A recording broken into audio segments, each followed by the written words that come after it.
ನಾವು ಮೊನ್ನೆ ಪಾಠದಲ್ಲಿ ಕೇಳಿದಂತೆ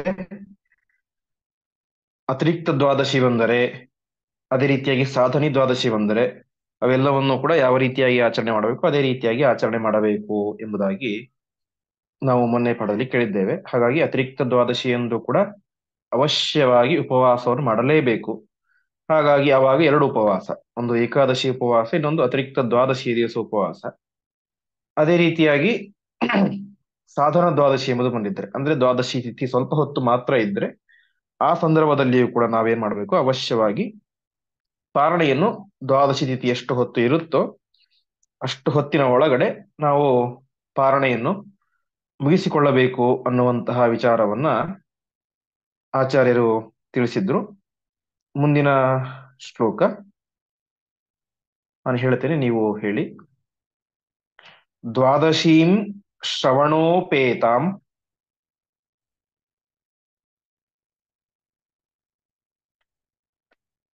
ಯೋ ನೋಪೋಷಾತ್ ಸುಮಂದಧೀಹಿ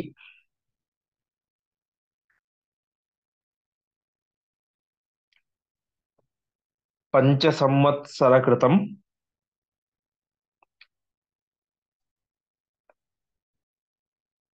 ಪುಣ್ಯಂ ತಸ್ಯ ವಿನಶ್ಯತಿ.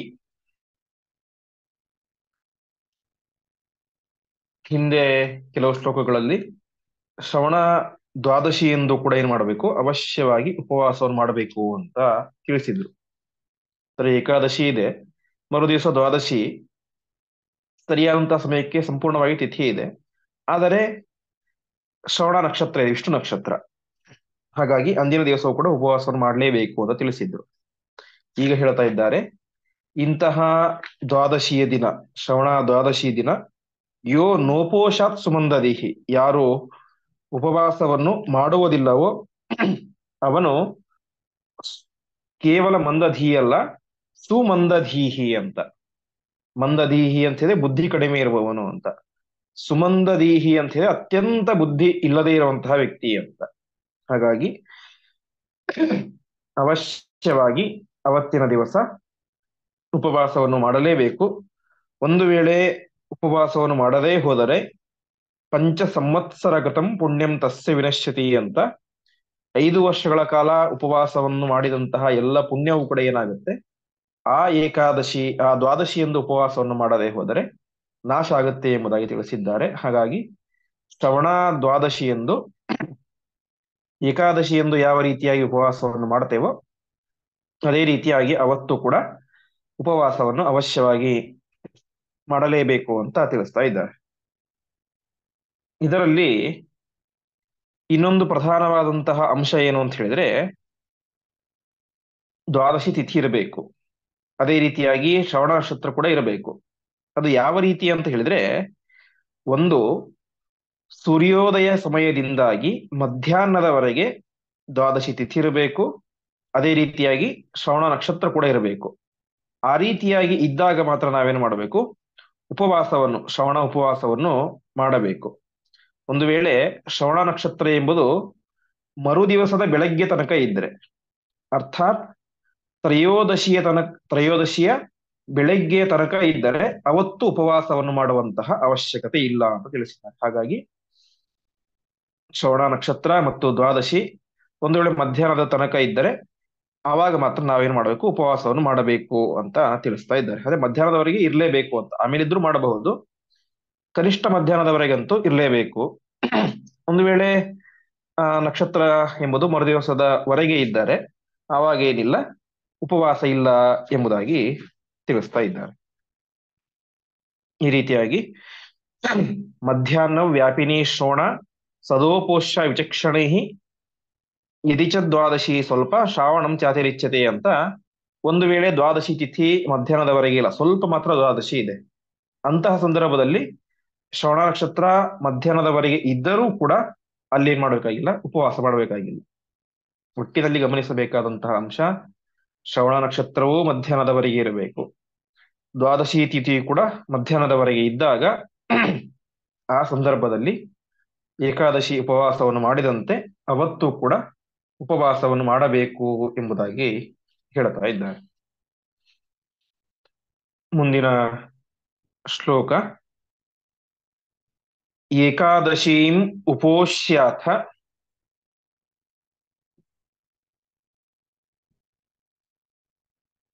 ದ್ವಾದಶೀಂ ಅಪ್ಯುಪೋಷಯೇತ್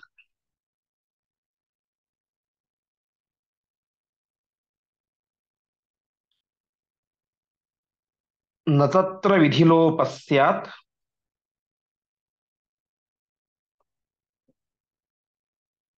ಉಭಯೋಃ ದೇವತಾ ಹರಿಹಿ.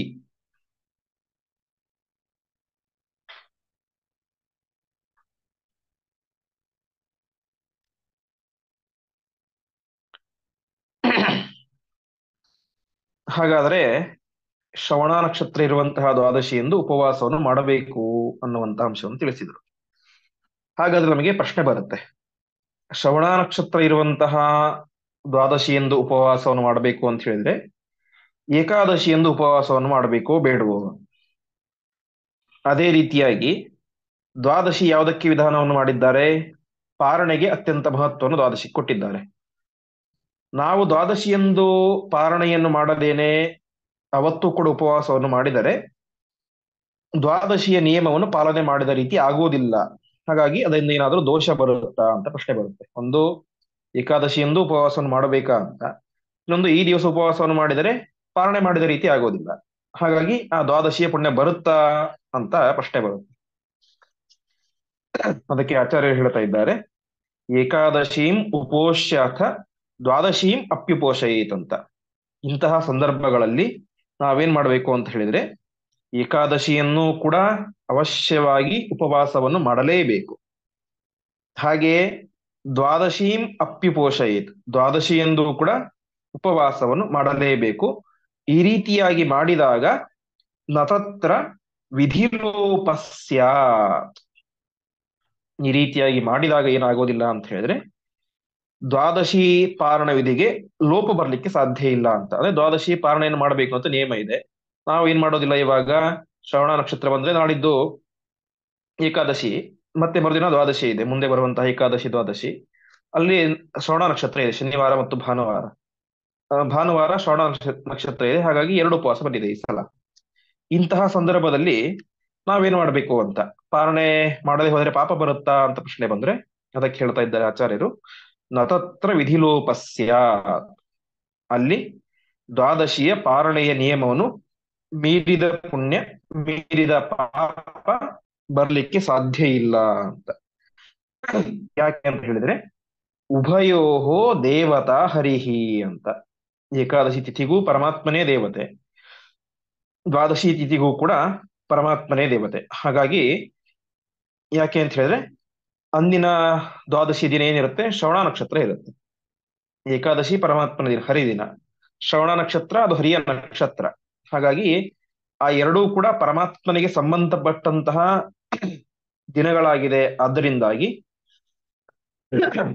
ಪರಮಾತ್ಮನ ಪ್ರೀತಿಗೋಸ್ಕರ ನಾವು ಉಪವಾಸವನ್ನು ಮಾಡ್ತಾ ಇದ್ದೀವಿ. ಅದಕ್ಕೋಸ್ಕರ ಇಲ್ಲಿ ಏನಾಗೋದಿಲ್ಲ, ದ್ವಾದಶಿ ಎಂದು ಪಾರಣೆಯನ್ನು ಮಾಡದೇ ಹೋದರೂ ಕೂಡ ಪಾರಣೆ ಮಾಡದೇ ಇರುವಂತಹ ಪಾಪ ನಮಗೆ ಬರುವುದಿಲ್ಲ. ಹೊರತು ಅವತ್ತು ಉಪವಾಸವನ್ನು ಮಾಡಿದ್ದರಿಂದಾಗಿ ಇನ್ನಷ್ಟು ವಿಶೇಷವಾದಂತಹ ಪುಣ್ಯ ಎಂಬುದು ಬರುತ್ತೆ ಎಂಬುದಾಗಿ ಆಚಾರ್ಯರು ತಿಳಿಸ್ತಾ ಇದ್ದಾರೆ. ಹೀಗೆ ಏಕಾದಶಿ ಎಂದು ಉಪವಾಸವನ್ನು ಮಾಡಬೇಕು. ಶ್ರವಣ ನಕ್ಷತ್ರ ಇದ್ದರೆ ಅಂತಹ ದ್ವಾದಶಿ ಎಂದು ಕೂಡ ಅವಶ್ಯವಾಗಿ ಉಪವಾಸವನ್ನು ಮಾಡಲೇಬೇಕು ಅಂತ ತಿಳಿಸ್ತಾ ಇದ್ದಾರೆ. ಮುಂದಿನ ಶ್ಲೋಕ, ಅಲ್ಪಾಯಾಮಪಿ ವಿಪ್ರೇಂದ್ರ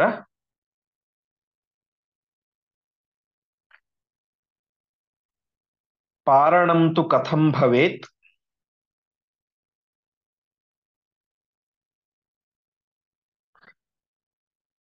ಪಾರಯಿತ್ವೋದಕೇನಾಪಿ ಭುಂಜಾನೋ ನೈವ ದುಷ್ಯತಿ.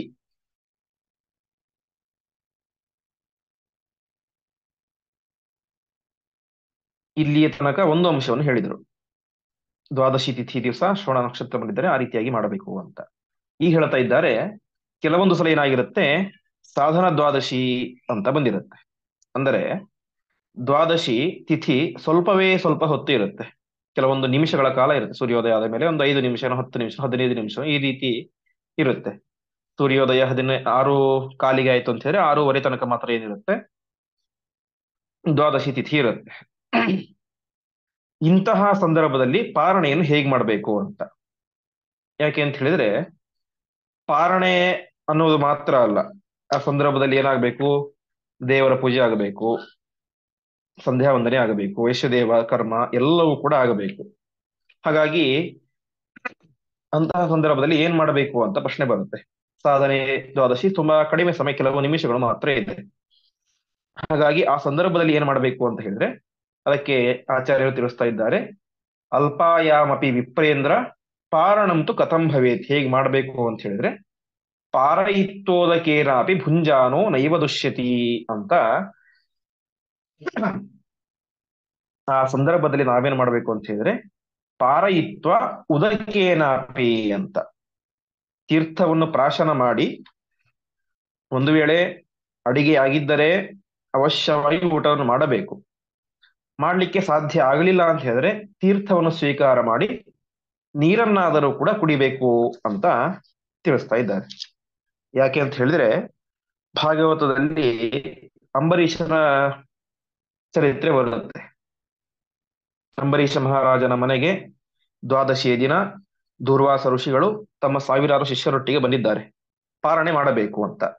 ಸರಿ ಅಂತ ಅವರು ನದಿಯ ಸ್ನಾನಕ್ಕೆ ಹೋಗ್ತಾರೆ. ಎಷ್ಟು ಹೊತ್ತಾದರೂ ಕೂಡ ಅವರು ವಾಪಸ್ ಬರುವುದೇ ಇಲ್ಲ. ಆ ಸಂದರ್ಭದಲ್ಲಿ ಏನಾಗುತ್ತೆ, ಈ ಅಂಬರೀಷ ಮಹಾರಾಜ, ಅವನಿಗೆ ಚಿಂತೆ ಶುರುವಾಗುತ್ತೆ. ದ್ವಾದಶಿ ತಿಥಿ ಮುಗಿಲಿಕ್ಕೆ ಬಂದಿದೆ. ದ್ವಾದಶಿ ತಿಥಿ ಮುಗಿಯೋದರ ಒಳಗಡೆ ಸರಿಯಾದಂತಹ ಸಮಯಕ್ಕೆ ಪಾರಣೆಯನ್ನು ಮಾಡಿದರೆ ಫಲ, ಇಲ್ಲದೆ ಹೋದರೆ ಪಾಪ ಬರುತ್ತೆ. ಹಾಗಂತ ಮನೆಗೆ ಬಂದಿರುವಂತಹ ದೂರ್ವಾಸರಂತಹ ಶ್ರೇಷ್ಠ ಋಷಿಗಳನ್ನು ಬಿಟ್ಟು ನಾನು ಊಟ ಮಾಡಿದರೆ ಅದರಿಂದಲೂ ಪಾಪ ಬರುತ್ತೆ. ಈಗ ನಾನು ಏನ್ ಮಾಡಿದ್ರು ಪಾಪ ಬರೋದು ನಿಶ್ಚಿತ. ಊಟ ಮಾಡಿದ್ರು ಪಾಪ ಬರುತ್ತೆ, ಊಟ ಮಾಡದೇ ಇದ್ದರೂ ಕೂಡ ಪಾಪ ಬರುತ್ತೆ. ಹಾಗಾದ್ರೆ ಏನ್ ಮಾಡೋದು ಅಂತ ಅವನಿಗೆ ಚಿಂತೆಯಾಗುತ್ತೆ. ಆವಾಗ ಅವನ ಅರಮನೆಯಲ್ಲಿ ಅನೇಕ ಜನ ಋಷಿಗಳು ಅವತ್ತು ಬಂದಿರ್ತಾರೆ ದ್ವಾದಶಿ ಪಾರಣೆಗ ಅಂತ. ಅವರು ತಿಳಿಸ್ತಾರೆ, ಅಶಿತಾ ನಶಿತಾ ಯಸ್ಮಾತ್ ಆಪೋ ವಿದ್ವದ್ಭಿರೀರಿತಾಹ ಅಂತ, ನೀನು ತೀರ್ಥ ತೆಗೆದುಕೊಂಡು ನೀರನ್ನು ಕುಡಿ ಅಂತ. ಯಾಕೆ ಅಂತ ಹೇಳಿದ್ರೆ, ನೀರನ್ನು ಕುಡಿದದ್ರಿಂದಾಗಿ ಪಾರಣೆ ಮಾಡಿದಂತಹ ಪುಣ್ಯವೂ ಬರುತ್ತೆ, ಆಹಾರ ಸ್ವೀಕಾರ ಮಾಡಿದಂತೆನೂ ಆಗೋದಿಲ್ಲ ಅಂತ. ಯಾಕೆಂದ್ರೆ ನೀರು ಅದು ದ್ರವ, ಗಟ್ಟಿಯಾದಂತಹ ಆಹಾರ ಅಲ್ಲ. ಸುಮ್ಮನೆ ಪಾರಣೆ ಮಾಡಿದಂತಹ ಪುಣ್ಯ ಬರಬೇಕು ಎನ್ನುವಂತ ಉದ್ದೇಶದಿಂದ ಮಾತ್ರ ನೀರನ್ನು ಕುಡಿದದ್ದು ಹೊರತು ಹೊಟ್ಟೆ ತುಂಬಿಸಿಕೊಳ್ಳಿಕ್ಕೆ ನೀರನ್ನು ಕುಡಿದದ್ದಲ್ಲ. ಹಾಗಾಗಿ ನೀ ನೀರನ್ನು ಕುಡಿ, ಅದರಿಂದ ನಿನಗೆ ಪಾರಣೆ ಮಾಡಿದಂತೆನೂ ಆಗುತ್ತೆ, ಪಾರಣೆ ಮಾಡದೇ ಇದ್ದಂತನೂ ಕೂಡ ಆಗುತ್ತೆ. ನೀರು ಹೊಟ್ಟೆಯನ್ನು ಸೇರಿದೆ, ಹಾಗಾಗಿ ಪಾರಣೆ ಮಾಡಿದ ರೀತಿ. ಘನವಾದಂತಹ ಆಹಾರವನ್ನು ತೆಗೆದುಕೊಂಡಿಲ್ಲ, ಹಾಗಾಗಿ ಮಾಡದೇ ಇದ್ದಂತಹ ರೀತಿ ಎಂಬುದಾಗಿ ಒಂದು ಮಧ್ಯಮ ಉಪಾಯವನ್ನ ತಿಳಿಸ್ತಾರೆ. ಅದೇ ಮಾತನ್ನ ಮಹರುದ್ರ ದೇವರು ಕೂಡ ತಿಳಿಸ್ತಾ ಇದ್ದಾರೆ, ಪಾರಯಿತ್ವೋದಕೇನಾಪಿ ಭುಂಜಾನು ನೈವ ದುಷ್ಯತಿ ಅಂತ. ಹಾಗಾಗಿ ಆ ಸಂದರ್ಭದಲ್ಲಿ ಉದಕದಿಂದ, ನೀರಿನಿಂದ ಪಾರಣೆಯನ್ನು ಮಾಡಿ ಮುಂದೆ ಊಟವನ್ನು ಮಾಡಿದಾಗ ಏನಾಗೋದಿಲ್ಲ, ನೈವ ದುಷ್ಯತಿ, ದೋಷ ಬರುವುದಿಲ್ಲ, ಅದರಿಂದ ಏನು ದೋಷ ಇಲ್ಲ, ಪಾರಣೆಯನ್ನು ಮಾಡಿದಂತಹ ಪುಣ್ಯ ಎಂಬುದು ಬಂದೇ ಬರುತ್ತೆ ಅಂತ ತಿಳಿಸ್ತಾ ಇದ್ದಾರೆ. ಯಾಕೆ ಅಂತ ಹೇಳಿದ್ರೆ, ಕೆಲವೊಬ್ಬರಿಗೆ ಸಂದೇಹ ಬರುತ್ತೆ. ಈಗ ಒಂದು ಬಾರಿ ಪಾರಣೆಯ ಲೆಕ್ಕದಲ್ಲಿ ಆಗಿದೆ, ಅರ್ಥಾತ್ ನೀರನ್ನು ಕುಡಿದಿದ್ದೇವೆ, ಮುಂದೆ ಅಡಿಗೆ ಎಲ್ಲ ಆದ ಮೇಲೆ ಮತ್ತೆ ಹೊಟ್ಟೆ ತುಂಬ ಊಟ ಮಾಡ್ತೇವೆ. ಹಾಗಾದ್ರೆ 2 ಬಾರಿ ಪಾರಣೆ ಮಾಡಿದ ರೀತಿ ಆಗುತ್ತಲ್ವಾ ಅಂತ ಹೇಳಿದ್ರೆ, ಅದನ್ನೇ ಹೇಳಿದ್ರು, ನೈವ ದುಷ್ಯತಿ. ನೀರನ್ನು ಕುಡಿದು ಆಮೇಲೆ ಊಟ ಮಾಡಿದರೂ ಕೂಡ ಏನಾಗೋದಿಲ್ಲ, ಯಾವುದೇ ರೀತಿಯಾದಂತಹ ದೋಷವು ಕೂಡ ಬರುವುದಿಲ್ಲ. ಹಾಗಾಗಿ ಅಂತಹ ಸಂದರ್ಭಗಳಲ್ಲಿ, ಅನಿವಾರ್ಯವಾದಂತಹ ಸಂದರ್ಭಗಳಲ್ಲಿ ನೀರನ್ನು ಕುಡಿದು ಪಾರಣೆಯನ್ನು ಮಾಡಬೇಕು ಎನ್ನುವಂತಹ ವಿಚಾರವನ್ನ ಮಹರುದ್ರ ದೇವರು ತಿಳಿಸ್ತಾ ಇದ್ದಾರೆ. ಮುಂದಿನ ಶ್ಲೋಕದಲ್ಲಿ ಅವತ್ತು ಮಾಡಬೇಕಾದಂತಹ ಅನೇಕಗಳ ಬಗ್ಗೆ, ಯಾವ ರೀತಿಯಾಗಿ ನಮ್ಮ ನಿತ್ಯ ಅನೇಕಗಳನ್ನು ಮಾಡಬೇಕು ಅಂತ ತಿಳಿಸ್ತಾ ಇದ್ದಾರೆ. ಯದಾಲ್ಪಾಂ ದ್ವಾದಶೀಂ ದೃಷ್ಟ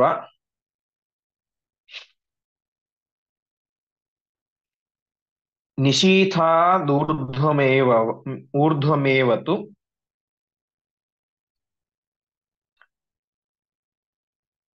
ಆಮಧ್ಯಾಹ್ನಾಃ ಕ್ರಿಯಾಃ ಸರ್ವಾಃ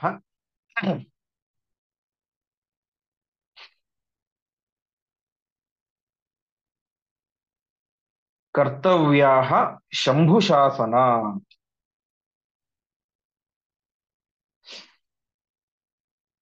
ಈ ಶ್ಲೋಕದಲ್ಲಿ ಹೇಳ್ತಾ ಇದ್ದಾರೆ. ಹಾಗಾದರೆ ಆ ಸಂದರ್ಭದಲ್ಲಿ, ಸರಿಯಾದಂತಹ ಸಂದರ್ಭದಲ್ಲಿ ಪಾರಣೆಯನ್ನು ಮಾಡಬೇಕು, ಕನಿಷ್ಠ ನೀರಿನಿಂದಾದರೂ ಕೂಡ ಮಾಡಬೇಕು ಅಂತ ತಿಳಿಸಿದ್ರು ಹಿಂದಿನ ಶ್ಲೋಕದಲ್ಲಿ. ನೀರಿನಿಂದ ಮಾಡಬೇಕಾದರೂ ಕೂಡ ಏನ್ ಮಾಡಬೇಕು? ಸಂಧ್ಯಾ ವಂದನೆ ಆಗಿರಬೇಕು, ದೇವರ ಪೂಜೆ ಆಗಿರಬೇಕು, ನೈವೇದ್ಯ ನೈವೇದ್ಯ ಅನ್ನಾದಿಗಳನ್ನು ಮಾಡ್ಲಿಕ್ಕೆ ಆಗದೆ ಹೋದ್ರು ಕೂಡ ಏನನ್ನು ಹಣ್ಣು ಇತ್ಯಾದಿಗಳನ್ನು ಇಟ್ಟಾದರೂ ಮಾಡಿರ್ಬೇಕು, ಬ್ರಹ್ಮಯಜ್ಞ ಎಲ್ಲವನ್ನು ಕೂಡ ಮಾಡಿರ್ಬೇಕು. ಎಲ್ಲವನ್ನು ಮಾಡಿ ಏನೇ ತೀರ್ಥ ತೆಗೆದುಕೊಂಡು ಪಾರಣೆಯನ್ನು ಮಾಡಬೇಕು. ಹಾಗಾದರೆ ಮುಂಚಿನ ಅನೇಕಗಳ ಬಗ್ಗೆ ಏನು ಅಂತ, ಸಂಧ್ಯಾ ವಂದನೆ, ದೇವರ ಪೂಜೆ ಇತ್ಯಾದಿಗಳನ್ನು ಕೂಡ ಹೇಗೆ ಮಾಡಬೇಕು ಅಂತ ಹೇಳಿದ್ರೆ ಅದಕ್ಕೆ ಹೇಳ್ತಾ ಇದ್ದಾರೆ. ನಿಶೀಥಾತ್ ಊರ್ಧ್ವಮೇವತು ಅಂತ. ನಿಶೀಥ ಅಂತ ಹೇಳಿದ್ರೆ ರಾತ್ರಿ ಅಂತ. ರಾತ್ರಿಯ ಸಂದರ್ಭ ಮುಗಿದ ಮೇಲೆ, ಅಂದ್ರೆ ಸುಮಾರು 2-2:30 ಗಂಟೆಯ ಸಂದರ್ಭದಲ್ಲಿ, ಆ ಬೆಳಗಿನ ಜಾವದ 2:30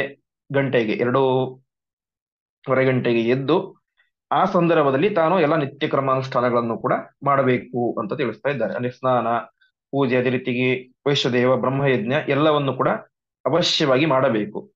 ಯಾಕೆಂತ ಹೇಳಿ ಅದನ್ನು ಮಾಡದೇನೆ ಆಹಾರವನ್ನು ಸ್ವೀಕಾರ ಮಾಡಲಿಕ್ಕೆ ನಮಗೆ ಅಧಿಕಾರ ಇಲ್ಲ. ಹಾಗಾಗಿ ಅದನ್ನು ಮಾಡಬೇಕು ಅಂತ ಹೇಳಿದ್ರೆ ನಾವೇನ್ ಮಾಡಬೇಕು? ಆ ಬೆಳಗ್ಗಿನ ಸಮಯದಲ್ಲಿ ಬೇಗನೆ ಎದ್ದು ಆ ಎಲ್ಲ ಕಾರ್ಯಗಳನ್ನು ಕೂಡ ಅವಶ್ಯವಾಗಿ ಮುಗಿಸಬೇಕು. ಅವಶ್ಯವಾಗಿ ಎಲ್ಲವನ್ನು ಕೂಡ ಮುಗಿಸಿ ಆಮೇಲೆ ನಾವೇನ್ ಮಾಡಬೇಕು? ಒಂದು ವೇಳೆ ಅಡಿಗೆ ಸಂಪೂರ್ಣ ಆಗಿದ್ದರೆ ಏನೂ ಚಿಂತೆ ಇಲ್ಲ, ಅವಶ್ಯವಾಗಿ ಊಟವನ್ನೇ ಮಾಡಬಹುದು. ಅಡಿಗೆ ಆಗದೇ ಹೋಗಿದ್ದರೆ ಅವಾಗ ಏನ್ ಮಾಡಬೇಕು? ಕೇವಲ ತೀರ್ಥವನ್ನು ಕುಡಿದು, ನೀರನ್ನು ಕುಡಿದು ಪಾರಣವನ್ನು ಮಾಡಬೇಕು ಎಂಬುದಾಗಿ ತಿಳಿಸ್ತಾ ಇದ್ದಾರೆ. ಹಾಗಾಗಿ ಅಷ್ಟು ಮಾತ್ರ ಅಲ್ಲ, ಆ ಮಧ್ಯಾಹ್ನ ಕ್ರಿಯಾ ಸರ್ವಾಹ ಅಂತ. ಕೆಲವರು ಏನ್ ಮಾಡ್ತಾರೆ, ಬೆಳಗಿನ ಹೊತ್ತು ಎಲ್ಲ ಅಭಿಷೇಕ, ಅಲಂಕಾರ, ಎಲ್ಲ ಪೂಜೆಗಳನ್ನು ಕೂಡ ಮುಗಿಸಿ ಆಮೇಲೆ ಮಧ್ಯಾಹ್ನದ ಪೂಜೆ ಅಂತಂದ್ರೆ ಪ್ರತಿನಿತ್ಯ ದ್ವಾದಶಿ ಅಲ್ಲ, ಪ್ರತಿನಿತ್ಯ ಮಧ್ಯಾಹ್ನದ ಪೂಜೆ ಅಂತ ಮಧ್ಯಾಹ್ನದ ಸಂದರ್ಭದಲ್ಲಿ ಅಡಿಗೆ ಎಲ್ಲ ಆದ ಮೇಲೆ ಮತ್ತೆ ಸ್ನಾನಾದಿಗಳನ್ನು ಮಾಡಿ, ನೈವೇದ್ಯ ವೈಶ್ವದೇವಾದಿಗಳನ್ನು ಮಾಡಿ ಆಮೇಲೆ ಭೋಜನವನ್ನು ಮಾಡ್ತಾರೆ. ಅದಕ್ಕೆ ಇಂಥ ಸಂದರ್ಭದಲ್ಲಿ ಏನ್ ಮಾಡಬೇಕು ಅಂತ ಹೇಳಿದ್ರೆ, ಮಧ್ಯಾಹ್ನ ಮಾಡಬೇಕಾದಂತಹ ಕರ್ಮಗಳನ್ನು ಕೂಡ ಅವಶ್ಯವಾಗಿ ನಾವಿಲ್ಲಿ ಏನ್ ಮಾಡ್ಬೇಕು? ಸೂರ್ಯೋದಯಕ್ಕಿಂತ ಮುಂಚೆಯೇನೆ ಮಾಡಬಹುದು ಅಂತ. ಯಾಕೆ ಅಂತ ಹೇಳಿದ್ರೆ ಕರ್ತವ್ಯ ಶಂಭುಶಾಸನ, ಇದು ಮಹರುದ್ರ ದೇವರ ಆಜ್ಞೆ. ದ್ವಾದಶಿ ತಿಥಿ ಇನ್ನು ಸೂರ್ಯೋದಯನೇ ಆಗಿಲ್ಲ, ಹಾಗಾಗಿ ನಾವು ಮಧ್ಯಾಹ್ನ ಮಾಡುವಂತಹ ಪೂಜಾದಿಗಳನ್ನ ಅಥವಾ ಇದನ್ನ ಈಗಲೇ ಹೇಗ್ ಮಾಡೋದು, ಇನ್ನು ಕನಿಷ್ಠ ಸೂರ್ಯೋದಯ ಕೂಡ ಆಗಿಲ್ಲ ಅಂತ ನಾವು ಯೋಚನೆಯನ್ನು ಮಾಡಬಾರದು. ವೇದವ್ಯಾಸ ದೇವರ ಮಾತು, ಮಹರುದ್ರ ದೇವರ ಆಜ್ಞೆ, ಮಧ್ವಾಚಾರ್ಯರ ಒಪ್ಪಿಗೆ ಇರುವಂತಹ ಮಾತು. ಹಾಗಾಗಿ ಅವರು ಹೇಳ್ತಾ ಇದ್ದಾರೆ, ಆಮಧ್ಯಾಹ್ನ ಕ್ರಿಯಾ ಸರ್ವಾಹ ಅಂತ. ಮಧ್ಯಾಹ್ನ ಮಾಡುವಂತಹ ಮಾಧ್ಯಾಹ್ನಿಕ ಸಂಧ್ಯಾ ವಂದನೆಯನ್ನು ಕೂಡ ಅವಶ್ಯವಾಗಿ ಆವಾಗಲೇ ಮಾಡಬೇಕು ಅಂತ. ಹಾಗಾಗಿ ಬೆಳಗಿನ ಸಂಧ್ಯಾ ವಂದನೆ, ಮಧ್ಯಾಹ್ನಿಕ ಸಂಧ್ಯಾ ವಂದನೆ, ದೇವರ ಪೂಜೆ, ವೈಶ್ಯದೇವ ಇತ್ಯಾದಿ ಪ್ರತಿಯೊಂದನ್ನು ಕೂಡ ಅವತ್ತಿನ ದಿನ ಸೂರ್ಯೋದಯಕ್ಕಿಂತ ಮುಂಚೆಯೇನೆ, ಅಂದ್ರೆ ಭೋಜನಕ್ಕಿಂತ ಮುಂಚೆಯೇನೆ ಎಲ್ಲವನ್ನು ಕೂಡ ಮಾಡಿಕೊಂಡು, ಯಾವಾಗ ಸೂರ್ಯೋದಯ ಆಗುತ್ತೋ ಆ ಸಂದರ್ಭದಲ್ಲಿ ಎಷ್ಟು ಹೊತ್ತಿರುತ್ತೋ ಅಷ್ಟು ಹೊತ್ತಿಗಿಂತ ಮುಂಚೆಯೇನೆ, ಅಂದ್ರೆ ದ್ವಾದಶಿ ತಿಥಿ ಮುಗಿಯೋದಕ್ಕಿಂತ ಮುಂಚೆಯೇನೆ ನಾವೇನ್ ಮಾಡಬೇಕು? ಅವಶ್ಯವಾಗಿ ಪಾರಣೆಯನ್ನು ಮಾಡಲೇಬೇಕು. ಯಾಕೆ ಅಂತ ಹೇಳಿದ್ರೆ ದ್ವಾದಶಿ ತಿಥಿ ಇದ್ದಾಗ ಪಾರಣೆಯನ್ನು ಮಾಡುವುದು ಅತ್ಯಂತ ಪ್ರಧಾನ ಅಂತ. ಯಾಕೆಂದ್ರೆ ನಾವು ಹಿಂದೆ ಒಂದು ಪಾಠದಲ್ಲಿ ಕೇಳಿದಂತೆ, ಪಾರಣೆ ಮರಣೇ ಚೈವ ತಿಥಿ ತಾತ್ಕಾಲಿಕಿ ಸ್ಮೃತ ಅಂತ. ಪಾರಣ ಆಗಲಿ ಅಥವಾ ಮರಣ, ಸತ್ತ ಸಮಯ ಆಗಲಿ, ಆ ಸಂದರ್ಭದಲ್ಲಿ ಯಾವ ತಿಥಿ ಎಂಬುದು ಇರುತ್ತೋ ಅದು ಅತ್ಯಂತ ಪ್ರಧಾನ ಎಂಬುದಾಗಿ ನಾವು ಕೇಳಿದ್ದೇವೆ. ಹಾಗಾಗಿ ಬೇರೆ ಕರ್ಮಗಳನ್ನ ಸೂರ್ಯೋದಯಕ್ಕಿಂತ ಮುಂಚೆಯೇನೆ ಮುಗಿಸಿ ನಾವೇನ್ ಮಾಡಬೇಕು? ಆ ಸಂದರ್ಭದಲ್ಲಿ ಪಾರಣೆಯನ್ನು ಅವಶ್ಯವಾಗಿ ಮಾಡಲೇಬೇಕು. ಇದು ಕರ್ತವ್ಯ ಶಂಭುಶಾಸನಾತ್ ಅಂತ ಮಹರುದ್ರ ದೇವರ ಆಜ್ಞೆ ಇದು. ಹಾಗಾಗಿ ಮಾಡಲೇಬೇಕು ಎಂಬುದಾಗಿ ತಿಳಿಸ್ತಾ ಇದ್ದಾರೆ. ಮುಂದಿನ ಶ್ಲೋಕ. ಉಷಸಿ ದ್ವೇತು ಕರ್ತವ್ಯೆ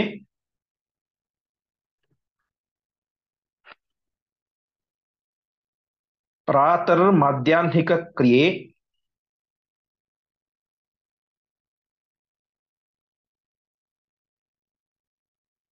ಭುಜೇಯುರ್ದಾಪಕರ್ಷಸ್ಯ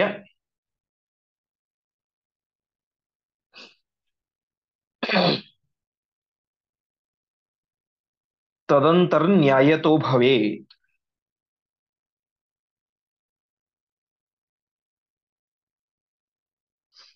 ಇದು ಇಲ್ಲಿಂದ ವೇದವ್ಯಾಸ ದೇವರ ಮಾತು. ಇಲ್ಲಿಯ ತನಕ ಮಹರುದ್ರ ದೇವರ ಮಾತುಗಳು.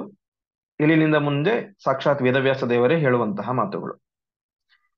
ವೇದವ್ಯಾಸ ರೂಪಿಯಾದಂತಹ ಪರಮಾತ್ಮ ಹೇಳ್ತಾ ಇದ್ದಾರೆ, ಉಷಸಿ ದ್ವೇತು ಕರ್ತವ್ಯೇ ಅಂತ.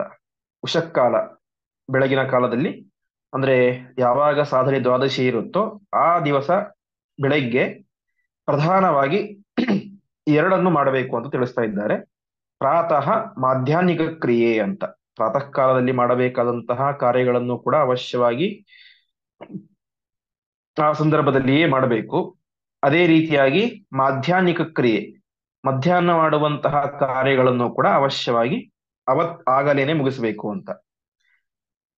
ಭುಜೇಯುರ್ ದಾಪಕರ್ಷಸ್ಯ ತದಂತರ್ನ್ಯಾಯತೋ ಭವೇತ್ ಅಂತ. ಇದಕ್ಕೆ ಅಂತರ್ನ್ಯಾಯ ಅಂತ ಹೆಸರು. ಅಂದರೆ ಮಧ್ಯಾಹ್ನ ಮಾಡುವಂತಹ ಭೋಜನವನ್ನು ನಾವೇನ್ ಮಾಡ್ತೇವೆ, ದ್ವಾದಶಿ ತಿಥಿಯಂದು ಅಪಕರ್ಷ ಮಾಡಿ ಬೆಳಗ್ಗೆನೆ ಮಾಡ್ತೇವೆ. ಸಾಧನೆ ದ್ವಾದಶಿಯಂದು ಇನ್ನಷ್ಟು ಬೇಗನೆ ಮಾಡ್ತೇವೆ. ಹಾಗೆ ಅವುಗಳನ್ನು, ಮಧ್ಯಾಹ್ನ ಮಾಡುವಂತಹ ಭೋಜನಾದಿಗಳನ್ನು ನಾವು ಅಪಕರ್ಷ ಮಾಡಿ ಬೇಗ ಮಾಡ್ತೀವಿ ಅಂತ ಹೇಳಿದ್ರೆ, ಮಧ್ಯಾಹ್ನ ಮಾಡುವಂತಹ ಸಂಧ್ಯಾ ವಂದನೆ ಮುಂತಾದಂತಹ ಕಾರ್ಯಗಳನ್ನು ಕೂಡ ನಾವೇನ್ ಮಾಡಬೇಕು, ಭೋಜನಕ್ಕಿಂತ ಮುಂಚೆನೆ ಮಾಡಬೇಕು ಅಂತ ನಿಯಮ ಇದೆ. ಅದರಿಂದಾಗಿ ಅದನ್ನು ಕೂಡ ಅಪಕರ್ಷ ಮಾಡಿ ನಾವೇನ್ ಮಾಡಬೇಕು, ಎರಡನ್ನೂ ಕೂಡ ಸೂರ್ಯೋದಯಕ್ಕಿಂತ ಮುಂಚೆ ಆದಷ್ಟು ಬೇಗ ಮುಗಿಸಿಕೊಂಡು ಪಾರಣೆಯ ಸಂದರ್ಭಕ್ಕೆ ಸರಿಯಾಗಿ ನಾವೇನ್ ಮಾಡಬೇಕು, ಆ ಪಾರಣೆಯನ್ನು ಮಾಡಬೇಕು ಅಂತ ತಿಳಿಸ್ತಾ ಇದ್ದಾರೆ. ಹಾಗಾಗಿ ವಿಶೇಷವಾಗಿ ಆಚಾರ್ಯರು ಈ ಒಂದು ಭಾಗದಲ್ಲಿ ಒಂದು ಸರಿಯಾದಂತಹ ಏಕಾದಶಿ ತಿಥಿಯಂದು ಉಪವಾಸವನ್ನು ಮಾಡಬೇಕು. ಇಲ್ಲದೆ ಹೋದರೆ ನಮ್ಮ ಪಾಪ ಎಂಬುದು ಪುಣ್ಯ ಎಂಬುದು ನಾಶ ಆಗುತ್ತೆ ಅಂತ ತಿಳಿಸಿದರು. ಹಾಗಾಗಿ ಏಕಾದಶಿ ತಿಥಿಯಂದು, ಸರಿಯಾದಂತಹ ತಿಥಿಯಂದು ಉಪವಾಸವನ್ನು ಮಾಡಬೇಕು. ಒಂದು ವೇಳೆ ಶ್ರವಣ ನಕ್ಷತ್ರ ಎಂಬುದು ಇದ್ದರೆ ಅವತ್ತು ಉಪವಾಸವನ್ನು ಮಾಡಬೇಕು ದ್ವಾದಶಿ ತಿಥಿಯಂದು.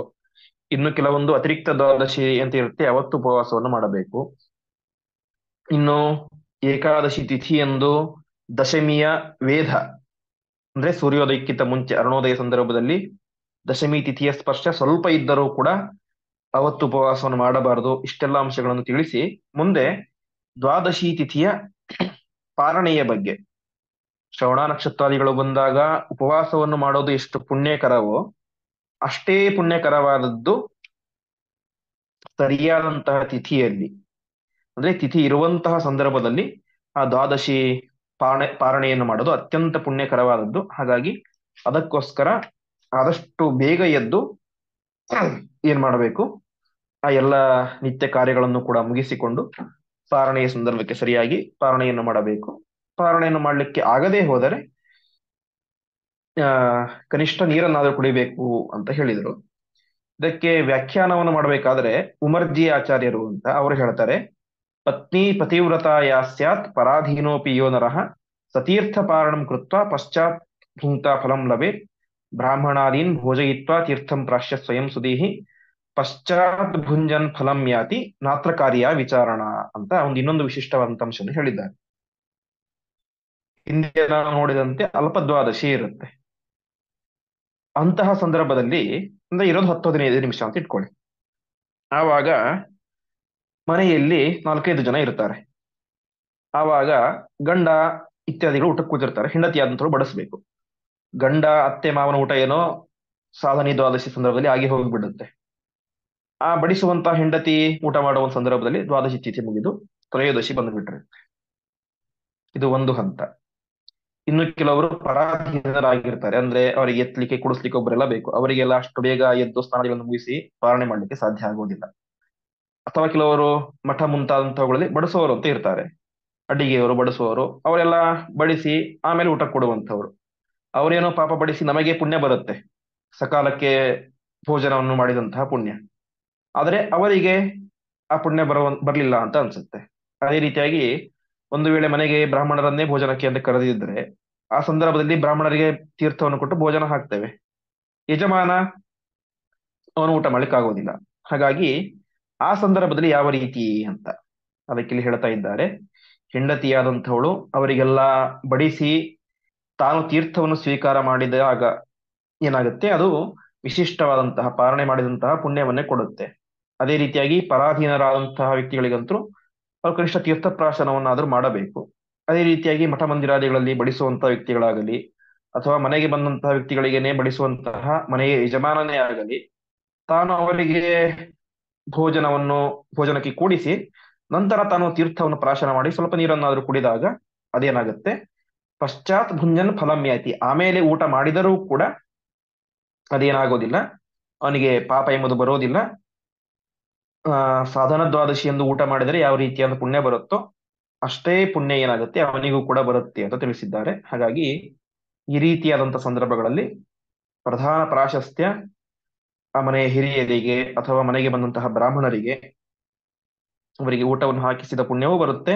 ಮುಂದೆ ತಾನು ಆ ಸಂದರ್ಭದಲ್ಲಿಯೇ ತೀರ್ಥವನ್ನು ಪ್ರಾಶನ ಮಾಡಿದಾಗ ಪಾಲನೆ ಮಾಡಿದಂತಹ ಪುಣ್ಯವೂ ಕೂಡ ಬರುತ್ತೆ ಎಂಬುದಾಗಿ ಉಮರ್ಜಿ ಆಚಾರ್ಯರು ವ್ಯಾಖ್ಯಾನದಲ್ಲಿ ತಿಳಿಸ್ತಾ ಇದ್ದಾರೆ. ಹೀಗೆ ಸಾಧನ ದ್ವಾದಶಿ ಅತ್ಯಂತ ಯೋಗ್ಯವಾದದ್ದು, ಅದನ್ನು ಆಚರಣೆ ಮಾಡೋದರಿಂದಾಗಿ ವಿಶಿಷ್ಟವಾದಂತಹ ಪುಣ್ಯ ಎಂಬುದಾಗಿ ವೇದವ್ಯಾಸ ದೇವರು ಮತ್ತು ಮಹರುದ್ರ ದೇವರ ಅನೇಕ ರೀತಿಯಾದಂತಹ ಮಾತುಗಳನ್ನ ನಾವು ಕೇಳಿದ್ದೇವೆ. ಮುಂದೆ ಇನ್ನೂ ಅನೇಕ ಮಾತುಗಳು ದ್ವಾದಶಿ ಪಾರಣೆಯ ಬಗ್ಗೆ, ಏಕಾದಶಿ ಉಪವಾಸದ ಬಗ್ಗೆ, ಏಕಾದಶಿ ಎಂದು ಅನ್ನ ಮುಂತಾದಂತಹ ವಸ್ತುಗಳನ್ನು ತಿಂದರೆ ಅದರಿಂದ ಯಾವ ರೀತಿಯಾದಂತಹ ಪಾಪ ಬರುತ್ತೆ ಅದೆಲ್ಲವನ್ನು ಕೂಡ ಮುಂದೆ ತಿಳಿಸ್ತಾರೆ.